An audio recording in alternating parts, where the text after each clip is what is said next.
Kalian barangkali sudah melihat video yang beredar belakangan ini. Assalamualaikum Ibu. Ibu, rumahnya di mana? Nanti pemerintah akan bantu, tapi sebelum pemerintah saya akan bantu pribadi.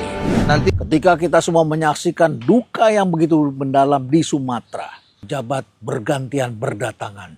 Bahkan ada yang menggunakan momentum itu untuk ikut membersihkan rumah masyarakat dari lumpur. Ya, tapi hanya sekedar berapa detik supaya sekedar ditangkap oleh layar. Dan ada juga yang membawa beras di karung seperti ini. Kalian percaya sehari-hari hidup pejabat itu seperti itu? Apakah kalau ada bencana kecil mereka juga datang? Apakah ketika ada kedukaan mereka juga datang? Ini menjadi pertanyaan besar. Bukankah apa yang sekarang terjadi belakangan ini adalah cerminan dari apa yang kita lakukan di masa lalu? Saya jadi teringat dengan apa yang dikatakan oleh Bear Bryant. Jangan menyembunyikan apapun dalam setiap krisis.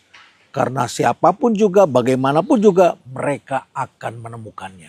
Dan akhirnya mereka menemukannya. Percakapan antara Pak Menteri ketika menjadi Menteri Kehutanan yang memberi izin membalak hutan atau membuka hutan begitu besar.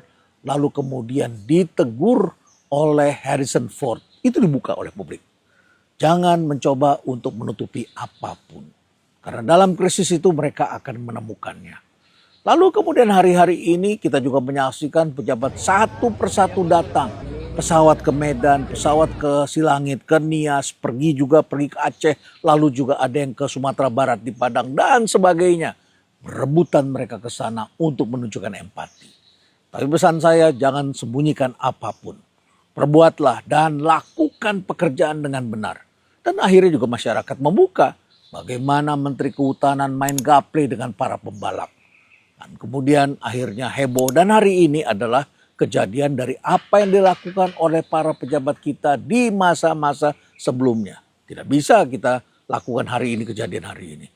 Itu yang terjadi. Kayu-kayu itu sekarang turun ke bawah membersihkan seakan-akan mereka mengadu kepada kita.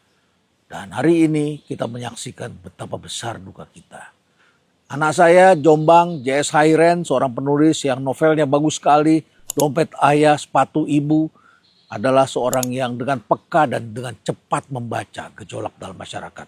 Dia membuat gambar Sumatera dan di situ ada teks, kekayaan Sumatera adalah kekayaan nasional, tetapi mengapa bencananya bukan bencana nasional?